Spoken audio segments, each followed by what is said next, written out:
The first thing I noticed when I stepped into my hallway was the humidity. The air was thick and damp, and it smelled strongly of floral soap. My heart started beating fast because my house was supposed to be empty. My 7-year-old daughter, Angela, was spending the weekend with her mother, and I lived alone. I didn't stop to think. I just reacted. I reached into the hall closet, grabbed my old wooden baseball bat, and walked quietly toward the master bathroom where the sound of splashing water was coming from. I was terrified, but I felt I had to protect my home. I stood outside the bathroom door, with my pulse racing. Inside, someone was humming a soft tune. It was a melody that felt like a punch to the stomach, because it was the same song my late mother used to sing to me.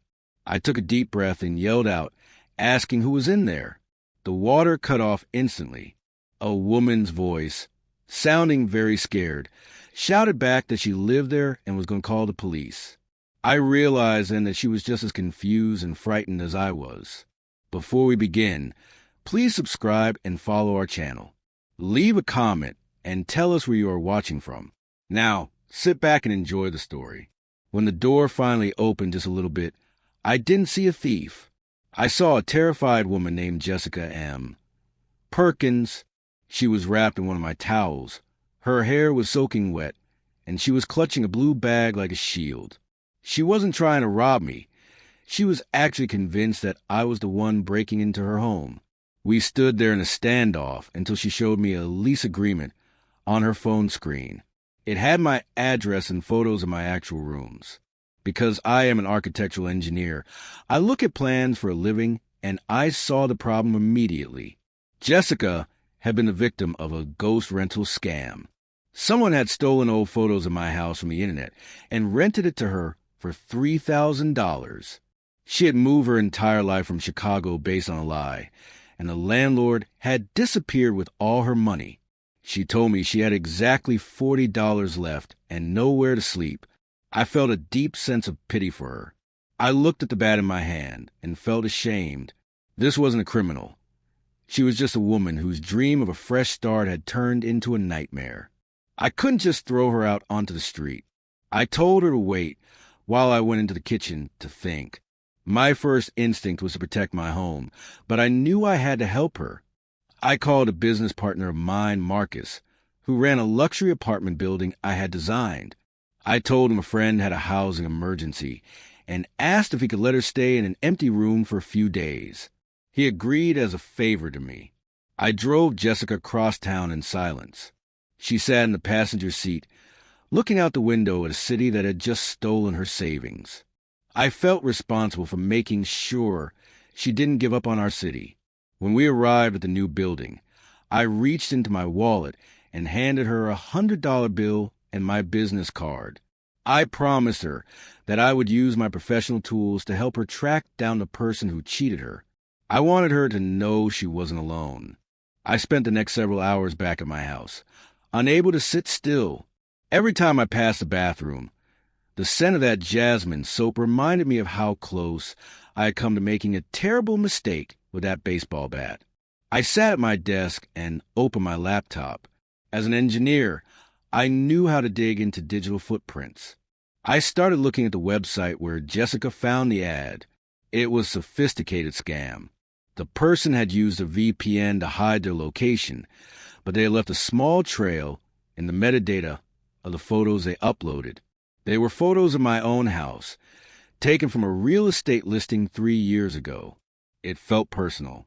I realized that I wasn't just angry for Jessica.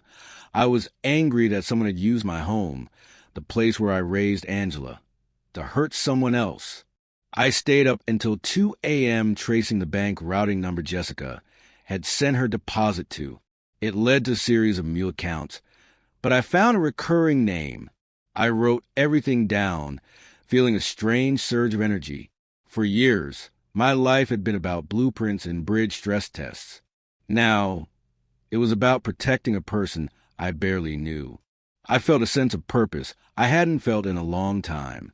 The next morning, I woke up early and made breakfast for one, but the house felt too quiet.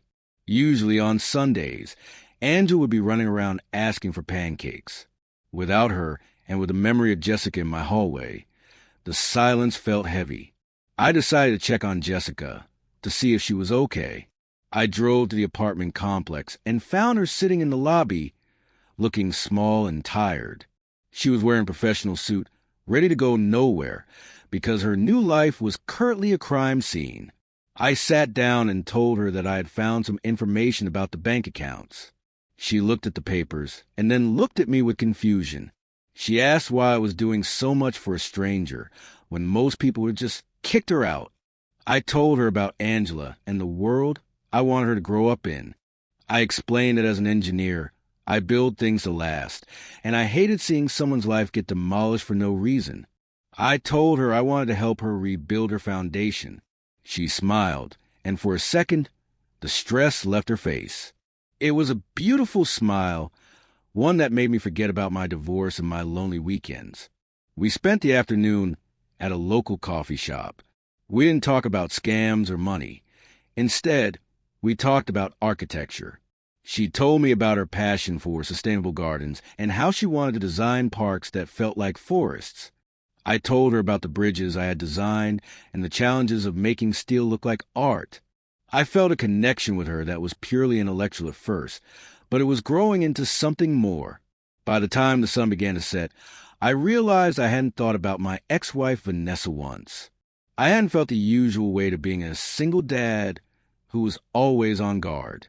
I felt like William again, a man with his own interests and feelings. I checked my watch and realized it was time to pick up Angela. Jessica asked about her, and I told her that Angela was the boss of the house. Jessica said she sounded wonderful and apologized again for any trouble she caused with Vanessa. I told her that Vanessa didn't need a reason to find trouble, but that I was glad I found her in my shower anyway. She laughed, and it was a bright sound that made me happy. As I drove to pick up Angela, I knew the road ahead wouldn't be simple. I was a man with a complicated past and a child to protect, and she was a woman starting from zero. But I looked at the business card she had handed back to me with her real phone number on it. I knew the blueprint for my life was changing. When I finally pulled into Vanessa's driveway, I saw Angela running toward the car. I realized then that my house wasn't just a building anymore. It was a place where new stories could start. I gave Angela a huge hug, and as we drove home, I found myself humming that same tune I had heard in the bathroom. It wasn't a scary melody anymore. It was a song about second chances and the hope that things were finally going to get better for all of us. The drive back to my house with Angela felt shorter than usual. She was in the back seat, her feet kicking back and forth, telling me all about the park she had visited with her mom. I listened, but my mind kept drifting back to the hotel lobby and the way Jessica had looked when I told her I'd help. I felt like I was leading a double life. On one hand, I was just Dad, the guy who made grilled cheese and helped with homework. On the other, I was a man who had spent the night investigating a crime to save a woman I had met in a towel. When we stepped to the front door, the house still held that faint, lingering scent of jasmine soap. I felt a sudden rush of panic, wondering if Angela would notice. Children are like bloodhounds when it comes to changes in their home. I quickly opened a window to let in the cool evening air, pretending I just wanted a breeze. Angela didn't seem to notice. She dropped her backpack and headed straight for the corner of the living room where her massive bin of Legos sat waiting. "Dad, can you help me?" she asked, dumping 1,000 plastic bricks onto the rug with a loud crash. "I want to build a skyscraper, but the bottom part keeps falling down." I sat on the floor beside her, looking at the mess of colors. Usually I love this. It was engineering in its simplest form. But today my hands felt clumsy. I kept thinking about Jessica's situation. She was a landscape architect. She probably knew more about making things look beautiful than I did. I wondered what she would think of Angela's skyscraper. The next few days were a blur of work and secret phone calls. I spent my lunch breaks at the office talking to the bank and the local police station. I used every professional connection I had to push the fraud investigation forward. Every time I got a small piece of information, I called Jessica. She sounded stronger each time we spoke. She had started her new job, and though she was still shaken, she was surviving. By Wednesday, I decided it was time. I couldn't keep this secret from my life at home. I told Jessica that I'd like her to come over for dinner. I told her it was a thank you for being so patient with the investigation. But really, I just wanted to see if she fit into my real world. I spent the afternoon cleaning the house twice, making sure there were no baseball bats leaning against the walls to remind her of our first meeting. When the doorbell rang, Angela was in the middle of a frustrated meltdown. Her Lego tower had collapsed for the 5th time. I opened the door to find Jessica standing there, holding a small box of cupcakes. She looked different in the daylight, softer but still professional. "Hi, William," she said, her voice warm. I led her into the living room, and the moment she saw Angela on the floor, she didn't act like a stranger. She didn't even wait for me to introduce them. She saw the pile of Legos and the look of frustration on my daughter's face, and she sat right down on the rug in her nice work skirt. "The base is too narrow," Jessica said softly, picking up a long gray brick. "If you want to go high, you have to build a wide foundation. It's like a tree. The roots have to be as big as the branches." Angela stopped crying and looked at her. "Who are you?" "I'm Jessica. I'm a friend of your dad's. I design gardens and parks," she explained. She started snapping bricks together with a speed that even surprised me. "See? If we use these interlocking pieces here, the wind won't knock it down." I stood in the kitchen doorway, watching them. It was like watching a masterclass in bridge building. Within 20 minutes, they weren't just building a skyscraper. They were building a bridge of trust. Angela was laughing, telling Jessica about her school and her favorite colors. Jessica listened to every word, treated her like a person, and didn't talk down to her. For the first time in years, my house felt like it was full of life. It wasn't just me and a child trying to get through the day. There was a third person, a new energy that filled the gaps I didn't even know were there. We ate dinner, simple pasta that I probably overcooked, but no one cared. Jessica told stories about Chicago, and Angela told stories about her imaginary cat. But the peace didn't last. Just as we were clearing the plates, my phone buzzed on the counter. It was a FaceTime call from Vanessa. I felt my stomach tighten. Vanessa had a habit of calling at dinner time to check in, which was really just a way to see what I was doing. I debated not answering, but that would only make her more suspicious. I slid the phone open. Vanessa's face filled the screen. Her eyes narrowed immediately. She could see the edge of a person sitting at the table who wasn't me or Angela. "William? Who is that?" Vanessa's voice was sharp, coming through the speakers loud enough for everyone to hear. Angela, being 7 and excited, leaned into the frame. "Mom, look, Jessica helped me build the tallest tower ever. She knows everything about trees." I saw the color drain from Vanessa's face on the screen, replaced by a cold, hard anger. "Jessica? William, who is this woman in my daughter's house?" I took the phone into the hallway, trying to keep my voice low and calm. I explained that Jessica was a colleague and a friend who was helping me with some project details. I didn't mention the shower. I didn't mention the bat. I didn't mention the scam. But Vanessa wasn't listening. To her, any woman in my life was a threat to her control over Angela. "I don't appreciate you bringing strangers around our daughter without consulting me," Vanessa hissed. "We have an agreement, William. I'll be looking into this." She hung up before I could defend myself. I leaned my head against the wall, feeling the weight of the old world return. I walked back into the kitchen, trying to put on a fake smile, but Jessica saw right through it. She stood up, her expression full of concern.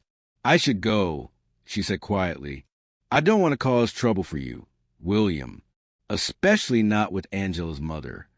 "You didn't do anything wrong," I told her, and I meant it. I walked her to the door. The moon was out, casting long shadows across the driveway. Jessica turned to me, her hand resting on the doorframe. "She's a great kid, William. "You've done an amazing job with her," she said. "I'm trying," I replied. "I just want her to have a normal life." "Normal is overrated," Jessica whispered. "Sometimes the best things come from the chaos." She reached out and squeezed my hand before walking to her car. As I watched her drive away, I knew Vanessa was going to make my life a nightmare in the coming weeks. I knew there would be lawyers and arguments and angry phone calls. But then I looked back at the living room. Angela was still on the floor, staring at her Lego skyscraper with a look of pure pride. Jessica hadn't just helped her build a toy. She had helped her see what was possible. And as I started to clean up the kitchen, I realized that I was willing to deal with Vanessa's anger if it meant having more nights like this. The bridge was built, and for the first time, I felt like I was ready to cross it. Listen, if you've made it this far in the story, you're invested. You want to know what happens to them. But here's the thing. Most people scroll past these stories without subscribing. They watch, they enjoy, and they disappear. If this story matters to you, if you actually care how it ends, hit that subscribe button, please. It takes 2 seconds. And if you don't, you'll probably forget about this channel and never another amazing stories from me. The walk back from the door after Jessica left felt like moving through a different house. The silence didn't feel lonely anymore. It felt like a pause in a much better story. But I knew that the storm was coming. Vanessa didn't make threats just to hear herself talk. When she said she would be looking into this, it meant she was already calling her lawyer to find a way to use Jessica against me. I sat on the sofa and looked at the Lego skyscraper Angela had built. It was solid and tall, but I knew that in the world of family court, things could be knocked down much easier than plastic bricks. The next morning, the email arrived. It wasn't from Vanessa, but from her attorney. It was written in that cold, formal language that makes a person feel like a criminal. They were questioning my judgment. They used words like reckless and unstable. They claimed that bringing a stranger into the home without a background check was a violation of our co-parenting safety agreement. They were even asking for a temporary change in the custody schedule until a full investigation could be conducted. My heart sank. I had spent 3 years trying to be the perfect, boring, safe dad just to avoid this exact situation. I spent the whole day at my office staring at my computer screen, but I wasn't seeing blueprints. I was seeing the image of Jessica in my shower, then Jessica on the floor with Angela, and finally Vanessa's angry face on the phone. I realized I had a choice to make. I could tell Jessica that this was too much and that we should stop seeing each other to keep things quiet. Or I could stand my ground. But standing my ground meant risking my time with Angela, and that was a price I wasn't sure I could pay.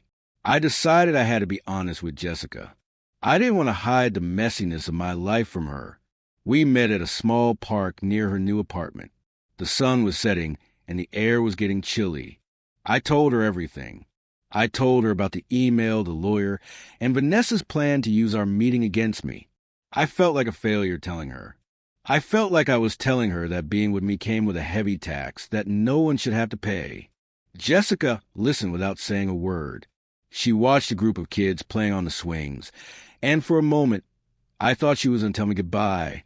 Instead, she turned to me and asked a question I didn't expect. She asked me if I still had the police report from the rental scam. I told her I did. Then she asked if I had the contact information for the officer who took our statement. I nodded. She told me that she wasn't going to let a bitter woman turn a crime into a scandal. She told me she was a professional, a victim of a crime, and a friend, and she was willing to prove it to anyone who asked. That was the moment I realized Jessica wasn't just a beautiful stranger anymore. She was a partner. We spent the next few days preparing. I didn't want to fight. I wanted a resolution. I asked my lawyer to set up a meeting with Vanessa. I didn't want to talk through emails and letters anymore. I wanted her to see Jessica in person. I knew that Vanessa's anger came from a place of fear, the fear that she was being replaced. I hoped that if she saw the real Jessica, that fear might go away. The meeting took place in a glass-walled conference room downtown. Vanessa arrived first, looking like she was ready for war. She had a folder of papers and a sharp look in her eyes. When Jessica walked in, she didn't look intimidated. She was wearing a professional suit, and she carried herself with the confidence of someone who knew exactly who she was. I introduced them, and the silence in the room was so thick you could have cut it with a knife. Vanessa started by listing all the reasons why she thought I was being irresponsible. She talked about safety protocols and stranger danger. She spoke as if Jessica wasn't even in the room. But then Jessica spoke up. She didn't raise her voice. She didn't get angry. She simply told her story. She told Vanessa about the move from Chicago, the ghost listing, and how she had lost every dollar she owned. She told Vanessa how I had found her, and instead of calling the police to have her arrested, I had helped her find a safe place to stay. Then Jessica did something brave. She looked Vanessa right in the eyes and talked about Angela. She didn't talk about being a new mom. She talked about how much she respected the bond between Angela and her mother. She said that she had seen how much Angela loved her mom, and that she would never do anything to interfere with that. She told Vanessa that she wasn't there to take anyone's place. She was just there because she had found a good man who helped her when she was at her lowest. I watched Vanessa as Jessica spoke. I saw the wall she had built up start to crack. It's very hard to hate someone who is being completely honest and kind. Vanessa looked down at her folder of papers. She realized that Jessica wasn't a drifter or a random woman. She was an architect, a professional, and most importantly, a person with a good heart. The meeting that was supposed to be a legal battle turned into a real conversation. By the end of the hour, the legal threats were gone. Vanessa didn't apologize. She isn't the type of person who says she's sorry, but she agreed to drop the custody motion. She told me, in a very quiet voice, that she just wanted to be sure Angela was safe.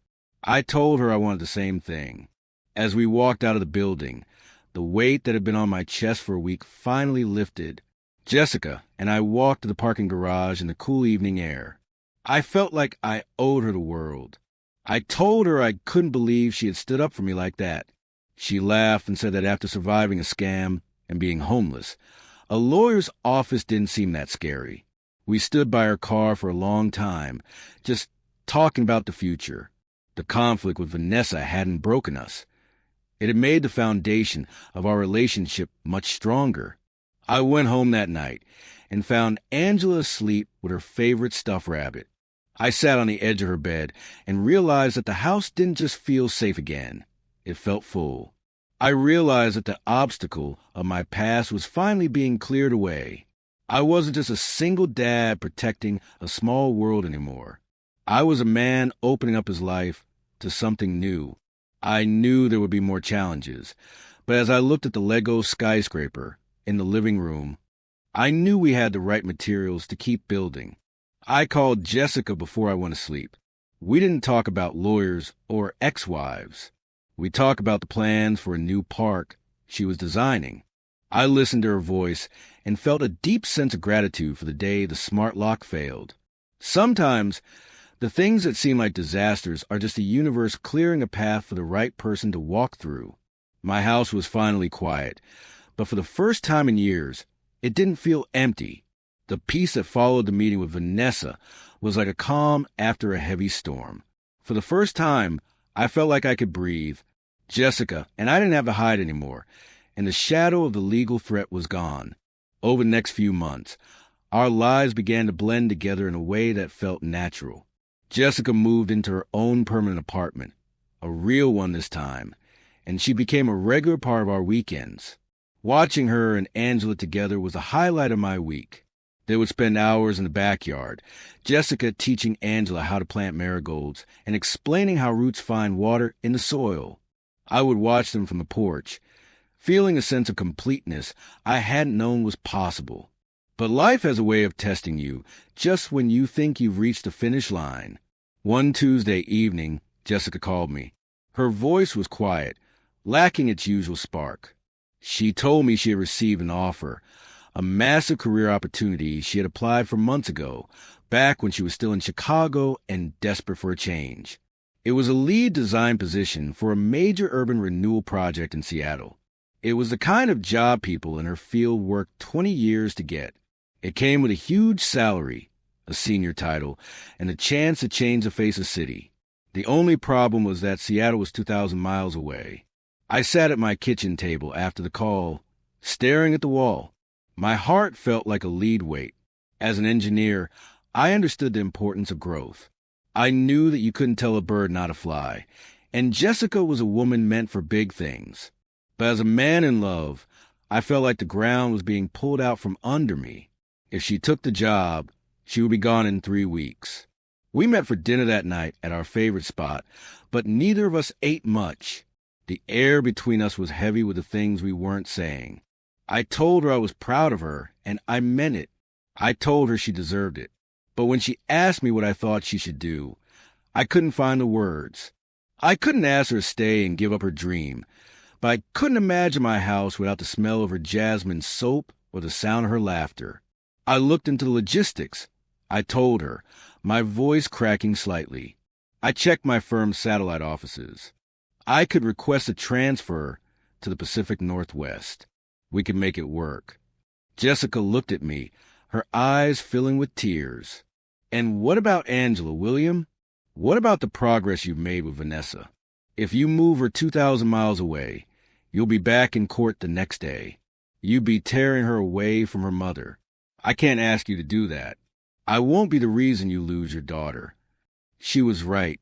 My foundation was here. My responsibility was to the little girl sleeping upstairs. I realized then that love isn't just about wanting to be together. It's about the sacrifices you make to protect the people you care about. We left the restaurant that night, feeling like we were saying a slow goodbye. The next few days were the hardest of my life. I tried to act normal for Angela, but she was smart. She noticed that Jessica wasn't around as much. She asked if the garden lady was mad at us. I told her no, that she was just thinking about a big decision.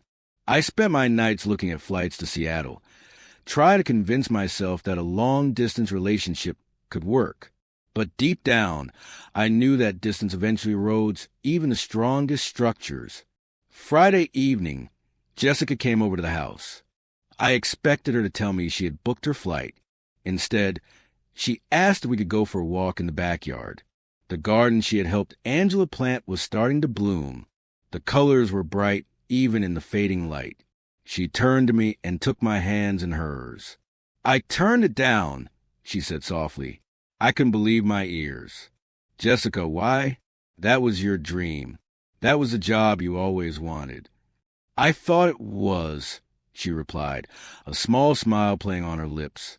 I spent my whole life chasing the next big project, thinking that a title or a big city would make me feel successful. But then I looked at the garden I planted with Angela. I looked at the way you helped me when I had nothing. I realized that I don't want to build a park in Seattle. I want to build a life here. I want to build my own firm, right here in this city, where I can see the people I love every single day. The relief I felt was so powerful, I nearly lost my breath. I pulled her into a hug, holding her as if she might disappear if I let go. She had chosen us. She had chosen the complicated, messy, beautiful life we had started building. A year later, the house felt completely different. Jessica had started her own landscape design company, and it was thriving. She had a small office downtown, and she was already being hired for major local projects. Vanessa had become more than just a difficult ex. She had become a true co-parent. She saw how happy Angela was, and she even started asking Jessica for advice on her own home garden. It wasn't perfect, but it was a stable, working structure. I decided it was time to make things permanent. I didn't want a fancy restaurant or a public display. I wanted it to happen where it all began. One Saturday afternoon, while Angela was out with her grandmother, I asked Jessica to come into the master bathroom. I had cleaned it until it sparkled, and I had lit a single jasmine-scented candle on the counter. She walked in, looking confused. Is there a leak? Do I need to check the pipes? I laughed and took her hand. No leaks. I just wanted to remind you the day I found a beautiful stranger in my shower. I wanted to thank you for not calling the police and for staying even when things got hard. I dropped to one knee right there on the tile floor. I pulled a ring from my pocket, a simple, elegant band with a diamond that caught the light. Jessica M. Perkins, you turned my house into a home. You showed me that a mistake can be the start of the best thing in the world. Will you marry me and keep building this life with me? She didn't even hesitate. With tears of joy in her eyes, she said yes. Our wedding was small, held in the backyard under the trees Jessica had helped plant. Angela was a flower girl, and she took her job very seriously, wearing a dress that matched Jessica's bouquet. Even Vanessa was there, sitting in the back row, offering a small, genuine smile. As I stood there holding Jessica's hands, I thought about that Saturday afternoon when I grabbed my baseball bat and prepared for fight. I thought about the smart lock, the ghost rental, and the $40 in her bank account. Life is a strange architect. It breaks things down just so it can build them back up into something stronger. I started out as a single dad trying to keep the world out, but I ended up as a man who opened his door to the most beautiful mistake of his life. I looked at my wife, then at my daughter, and then at the home we had built together. The blueprints had changed a dozen times, and the construction had been difficult, but the foundation was perfect. I realized then that sometimes the wrong address leads you exactly where you were always meant to be.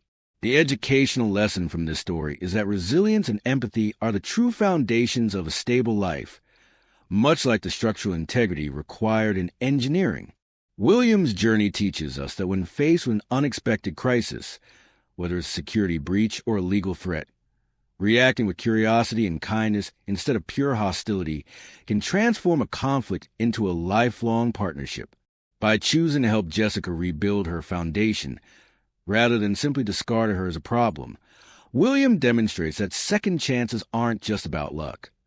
They are built with a conscious choice to support others during their most vulnerable moments, ultimately proving that the strongest families are those constructed on mutual trust and shared sacrifice. So here's the real question. Did you subscribe yet? Thousands of people will listen to this story and won't subscribe. Please don't be that person. Kindly support what I do here by subscribing.